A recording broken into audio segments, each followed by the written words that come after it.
एक समय की बात है। एक जंगल में एक महात्मा उपदेश दे रहे थे। तभी सबल नाम के शिष्य ने पूछा, गुरुदेव, मेरे मन में एक प्रश्न उठ रहा है। महात्मा ने कहा, भनते निसंकोच होकर पूछो, आपके मन में वह कौन सा प्रश्न उठ रहा है?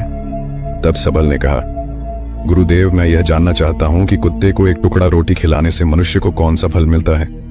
तभी महात्मा ने कहा, बनते कुत्ते को एक टुकड़ा रोटी खिलाने से मनुष्य को 8 फायदे होते हैं तथा जो भी मनुष्य इन फायदों के बारे में जान जाता है उसका जीवन धन्य हो जाता है और उसको जीवन में कभी दुखों का सामना नहीं करना पड़ता है। जो भी मनुष्य पृथ्वी लोक पर कुत्ते को एक टुकड़ा रोटी खिलाता है उसे 8 फायदे होते हैं और वह जीवन भर सुखी रहता है और उसे मृत्यु के बाद मोक्ष की प्राप्ति होती है। महात्मा ने कहा, अक्सर मनुष्य कई मौकों पर कुत्ते का नाम लिया करते हैं। किसी को गाली देते समय भी मनुष्य की जुबान पर कुत्ते का नाम आता है। मनुष्य गाली आदमी को देता है परंतु नाम कुत्ते का बदनाम होता है। तो क्या कुत्ते का जीवन इतना गया गुजरा है? भगवान बुद्ध ने कहा, एक समय की बात है, एक काले रंग का कुत्ता था। वह बहुत ही लाचार था और भूखा प्यासा था। वह गांव में सभी के घर घर जाता था परंतु उसे कोई भी व्यक्ति रोटी का एक टुकड़ा भी नहीं देता था। वह भूख के मारे इधर उधर घूमता रहता। एक दिन वह गांव के बाहर नदी के किनारे एक ऋषि के आश्रम पर पहुंच गया और ऋषि से कहने लगा, हे मुनिवर, मुझे लगता है आप बहुत ही विद्वान तथा ज्ञानी हैं, इसीलिए मैं भूखा प्यासा आपके पास आया हूं। कृपा करके आप मुझे एक टुकड़ा रोटी का दे दीजिए जिसे मैं खाकर अपनी भूख को शांत कर लूं। तभी वह ऋषि कहता है, हे स्वान, क्या तुम्हें गांव में एक टुकड़ा रोटी का किसी ने नहीं दिया जिसे तुम खाकर अपनी भूख मिटा सको? महात्मा ने कहा, बनते वह कुत्ता ऋषि से कहता है, हे मुनिवर, मैं आपको क्या बताऊं, आप मेरी बातों पर विश्वास नहीं करोगे। तभी वह ऋषि कहता, हे स्वान, तुम बताओ, तुम्हारी बातों पर मैं विश्वास अवश्य करूंगा। मुझे तुम बहुत ही लाचार दिखाई पड़ते हो। तभी वह कुत्ता कहता है, ठीक है मुनिवर, मैं तुम्हें अपनी बीती बताता हूं। महात्मा ने कहा। कुत्ता ऋषि से कहता है, हे मुनिवर, दुनिया के लोगों, हम पर रहम करो। हमारा कोई घर नहीं होता है, कोई आसरा नहीं होता है। कमाकर खाना हमें नहीं आता है, हमें वस्त्र भी पहनने का ज्ञान नहीं है, इसलिए सर्दी गर्मी और बरसात में हम ऐसे ही घूमते रहते हैं। हमें पढ़ना लिखना भी नहीं आता। महात्मा ने कहा। वह कुत्ता कहता, मुनिवर, आपकी तरह हमें अनुशासन नहीं आता, हमें आपकी तरह बोलना नहीं आता। ये हमारा दुर्भाग्य ही समझिए, परंतु हमें आपकी तरह भूख भी लगती है। चोट लगने पर हमें आपकी तरह पीड़ा भी होती है। हमें आपकी तरह रोना भी आता है। बस इन्हीं 3 कामों में हम आपकी बराबरी करते हैं, इसलिए हम पर दया दिखाइए, हमें और कष्ट मत दीजिए। ईश्वर ने तो हमें वैसे भी कष्ट देकर ही भेजा है, ऊपर से आप लोग हमें परेशान करते हैं।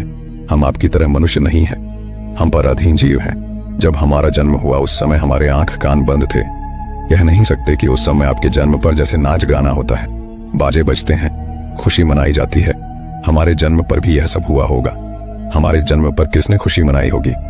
हम जिस बिछौना पर थे वह रुई का नरम तो था, सर्दी बिल्कुल नहीं लगती थी। मैं मन में सोच रहा था कि किसी बड़े घर में पैदा हुआ हूं। लेकिन जब हमारी आंख खुली तो मैंने देखा कि हमारी माँ, जिसे आप लोग कुतिया बोलते हो, वह अपने 5 बच्चों को छाती से चिपका कर एक राख के ढेर में पड़ी थी। हम 5 भाई थे, बाकी 4 भाई तो लाल और भूरे रंग के थे। मैं अकेला ही काले रंग का था। सबसे छोटा मैं ही था, इसलिए कमजोर था। मेरी माँ हम लोगों के पास कम ही आती थी क्योंकि उसे भी अपने भोजन की व्यवस्था करनी पड़ती थी। यदि वह ना खाती तो हमें दूध कहां से पिलाती? उस एक माँ पर हम 5 भाई निर्भर थे। वह बेचारी अपने भोजन के लिए इधर उधर दौड़ती रहती थी। कभी भोजन मिल भी जाता था, कभी नहीं भी मिलता था, लेकिन वह हमेशा हम 5 का बड़ा ख्याल रखती थी। आखिर वह हमारी माँ थी। वह रात भर जागकर गांव की रखवाली करती थी। किसी की मजाल नहीं थी कि कोई अनजान आदमी बुरी नीयत से गांव की तरफ भी झांक जाए। दूसरे गांव के कुत्ते भी हमारी माँ के डर से गांव में नहीं आते थे। गांव के किसी किसान के खेत में कोई जानवर खड़ी फसल खाने आते तो हमारी माँ उसे दौड़कर भगा देती। गांव वालों के लिए इतना सब करने के बाद भी कोई मनुष्य तो हमारी माँ को भोजन तक नहीं देता था। भोजन के लिए हमारी माँ को मजबूर होकर छीना झपट्टी करनी पड़ती थी। कई बार तो लोग उसे लाठी डंडों से पीट पीट कर भगा देते थे।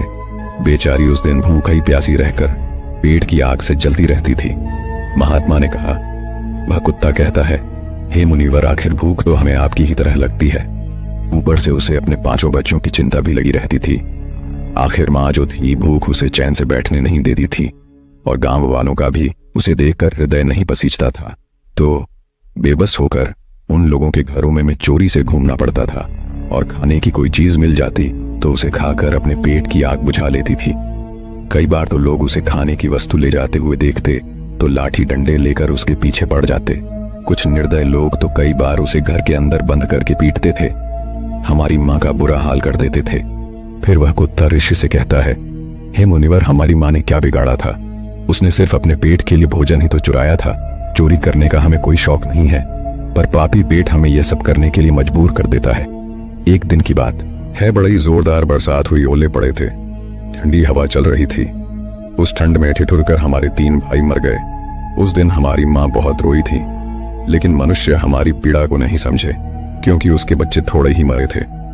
फिर वह कुत्ता कहता है, हे मुनिवर, अब हम सिर्फ 2 भाई रह गए थे। हमारी माँ हम दोनों की अच्छे से देखभाल करने लगी थी। फिर एक दिन उसी गांव में ठाकुर साहब के घर पर दावत चल रही थी और अनेक प्रकार की मिठाइयां बन रही थी। ठाकुर साहब के घर काफी मेहमान आए हुए थे।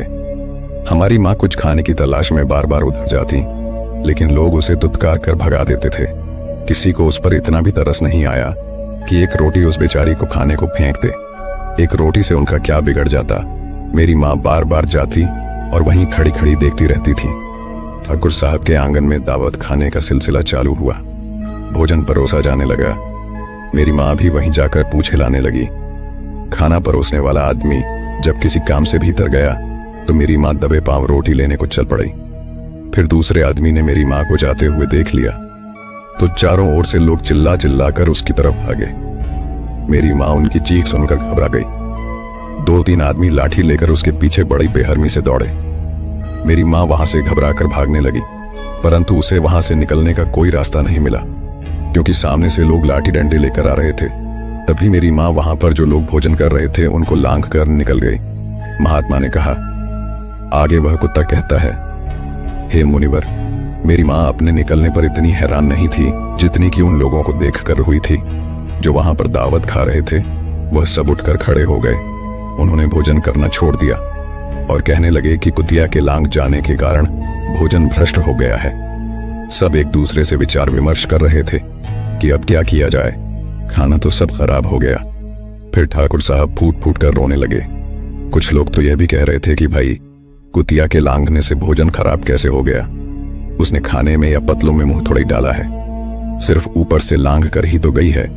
और कहने लगे, शहरों में तो लोग कुत्ते को पालकर घर के अंदर सुलाते भी हैं और खिलाते भी हैं, तो इसमें कोई बुरी बात नहीं है।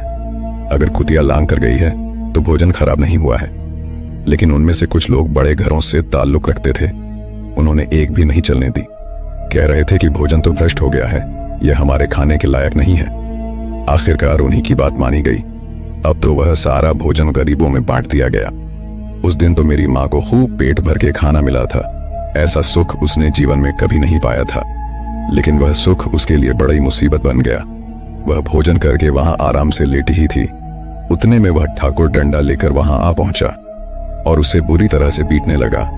उसे बाहर भागने का भी कोई अवसर नहीं मिल पाया। डंडों की चोट से वह बुरी तरह से चिल्लाने लगी। माँ का विलाप सुनकर पत्थर भी पसीज जाता है, पर उस निर्दय को उस पर जरा भी रहम नहीं आया। वह उसे कठोरता पूर्वक पीटता रहा। माँ का वह सौर पूरे गांव में सुनाई दे रहा था।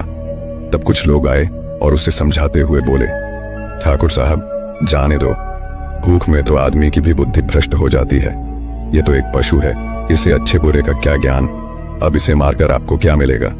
जो होना था सो हो गया। लोगों के समझाने के बाद उसने हमारी माँ को पीटना बंद किया। माँ ने आकर सारी कहानी हम दोनों भाइयों को सुनाई। हमने सोचा कि कितना कष्ट भरा है हम कुत्तों का जीवन। आदमी एक रोटी के टुकड़े के बदले एक चोर की जितना पीटता है। बेकार है ऐसे लोग जो हम लोगों की पीड़ा को नहीं समझते। महात्मा ने कहा। वह कुत्ता कहता है, हे मुनिवर, एक दिन की बात है, उसी गांव के बाहर एक ब्राह्मण आकर ठहरा हुआ था। उसने अपने भोजन के लिए एक जगह चुल्ला बनाया और उस पर दाल बनाने के लिए रख दी। उसके बाद आटा गोद कर रख दिया। वह वहीं पास में कुएं पर पानी लेने चला गया। इधर कहीं से मेरी माँ भी घूमती हुई वहीं पहुंच गई। उसने आटे को देखा तो सोचने लगी कि शायद इस आटे का कोई मालिक नहीं है। यही सोचकर वह उस आटे को खाने लगी। उधर उस ब्राह्मण ने कुएं के पास से देखा कि उसका आटा एक कुतिया खा रही है तो वह बड़ा दुखी हुआ। वह बेचारा रोने लगा क्योंकि वह भी 2 दिनों का भूखा और थका हुआ था। कुछ लोगों ने उसे कहा, अरे ब्राह्मण देवता, इस कुतिया ने तुम्हारा भी आटा बिगाड़ दिया। कल तो इसने ठाकुर साहब की पूरी रसोई बिगाड़ कर रख दी। ब्राह्मण दुखी होता हुआ बोला, भाई मुझे क्या मालूम था, यह दुष्ट कुतिया मेरे आटे को खाने के लिए घात लगाई बैठी है।